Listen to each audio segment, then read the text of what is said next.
जय शिव शंकर दोस्तों। जीवन और मृत्यु दोनों एक ही सिक्के के दो पहलू हैं। यदि जीवन है तो मृत्यु भी है और यदि मृत्यु है तो जीवन भी है। इन दोनों को अलग करना संभव नहीं है क्योंकि दोनों एक दूसरे के बिना अधूरे हैं। शिवजी ने जीवन और मृत्यु की परिभाषा को इस प्रकार स्थापित किया। अशरीर परम ब्रह्मा नित्यम शुद्धम निरंजनम न च देह न चात्मान जानीहि शिवमयम। अर्थात भगवान शिव हमें ये समझाते हैं कि आत्मा शुद्ध और निराकार है और नश्वर शरीर से इसका कोई संबंध नहीं है। मृत्यु के बाद आत्मा अपनी यात्रा जारी रखती है क्योंकि वह शाश्वत और अमर है। हम केवल शरीर के रूप में आत्मा को पहचानने की कोशिश करते हैं, लेकिन असल में आत्मा के पास किसी रूप, आकार या समय की सीमा नहीं है। जीवन और मृत्यु दोनों ही एक चक्र का हिस्सा है। इस चक्र में एक क्षण में जीवन है तो अगले क्षण में मृत्यु आ सकती है, लेकिन दोनों का उद्देश्य एक ही है, वो है आत्मा का शुद्धिकरण और सच्चाई की ओर मार्गदर्शन। जब जीवन में मृत्यु का सत्य समझते हैं तो जीवन का हर पल अधिक मूल्यवान बन जाता है, क्योंकि मृत्यु जीवन का अंत नहीं बल्कि एक परिवर्तन है। यह शरीर का नाश है लेकिन आत्मा शाश्वत है। आत्मा का अस्तित्व कभी खत्म नहीं होता। यही कारण है कि शिवजी ने हमेशा मृत्यु को एक प्रक्रिया के रूप में स्वीकार किया, जो जीवन के चक्र का एक परिभाज्य हिस्सा है। जीवन एक महान यात्रा है जिसमें हर दिन हमें नए अनुभव, संघर्ष और सीखने के अवसर मिलते हैं। जीवन का उद्देश्य केवल सांस लेना नहीं है बल्कि आध्यात्मिक उन्नति, सत्य की खोज और मानवता की सेवा करना है। बहुत समय पहले की बात है, एक छोटे से गांव में एक साधु महात्मा रहते थे। वे गांव वालों को जीवन के गहरे रहस्यों को सिखाने के लिए प्रसिद्ध थे। उनके पास हर सवाल का उत्तर था और लोग दूर दूर से उनके पास आने लगे थे। लेकिन सबसे महत्वपूर्ण प्रश्न जो लोग पूछते थे वह था, जीवन और मृत्यु का सत्य क्या है। एक दिन एक युवक नामक राघव महात्मा के पास आया और पूछा, महात्मा जी, आप जीवन के रहस्य को समझाते हैं, आप हमें यह बताइए कि जीवन और मृत्यु का क्या अर्थ है। क्या मृत्यु सचमुच अंत है? महात्मा ने राघव को एक शांत मुस्कान के साथ देखा और कहा, तुमसे एक सरल प्रश्न पूछता हूँ, क्या तुम जानते हो कि एक बीज को धरती में डाला जाता है तो वह कैसे बढ़ता है? राघव ने कहा, जी हाँ महात्मा जी, बीज को धरती में डाला जाता है और धीरे धीरे वह पेड़ बनता है।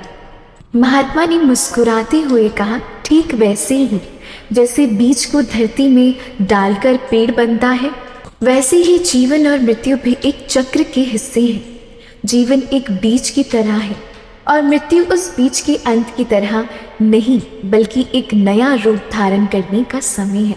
राघव ने कुछ सोचते हुए पूछा, तो क्या मृत्यु एक अंत नहीं है? महात्मा ने कहा, नहीं, मृत्यु एक परिवर्तन है और यह जीवन के चक्र का हिस्सा है। जैसे एक पेड़ अपने फूलों और फल को उगाने के बाद सूखकर मुरझा जाता है, लेकिन उसके बीज फिर से जमीन में दब जाते हैं और एक नया पेड़ उगता है, वैसे ही मृत्यु के बाद भी आत्मा का जन्म होता है।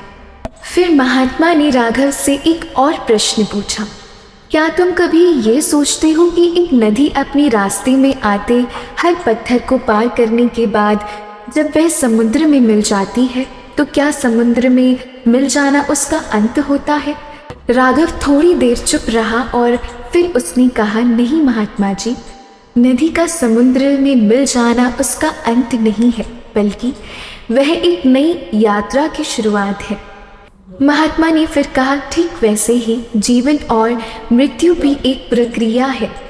मृत्यु के बाद आत्मा का समुद्र में मिलना एक नई यात्रा की शुरुआत है, जहाँ वह शुद्ध हो जाती है और फिर से जीवन की यात्रा पर निकलती है।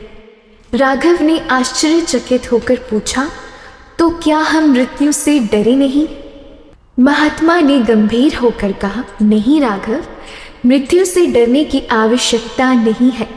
जीवन में जो कुछ भी हम देखते हैं वह अस्थायी है, लेकिन आत्मा शाश्वत है।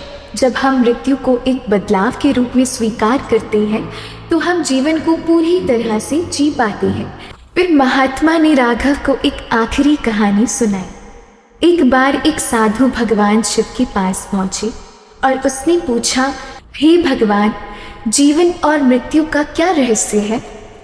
भगवान शिव ने साधु से कहा, तुम्हारी दृष्टि सीमित है।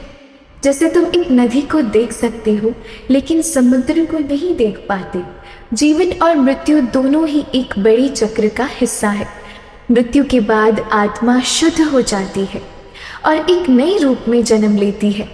जैसे नदी के जल में समाहित होकर वह समुद्र का हिस्सा बन जाती है।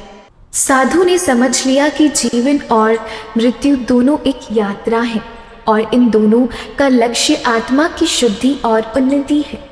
महात्मा ने राघव की तरफ देखकर कहा, याद रखो, मृत्यु केवल एक यात्रा का अंत नहीं बल्कि एक नई शुरुआत है।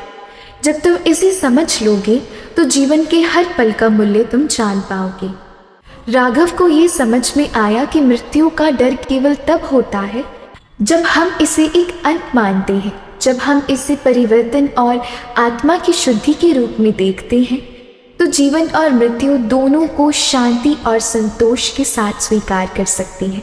राघव ने महात्मा का आशीर्वाद लिया और जीवन के इस गहरे सत्य को समझते हुए उन्होंने अपनी यात्रा को एक नई दृष्टि से जीने का संकल्प लिया।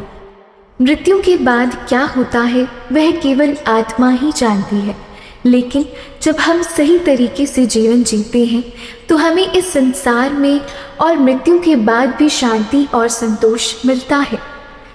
तो प्रेम से कहिए, जय शिव शंकर।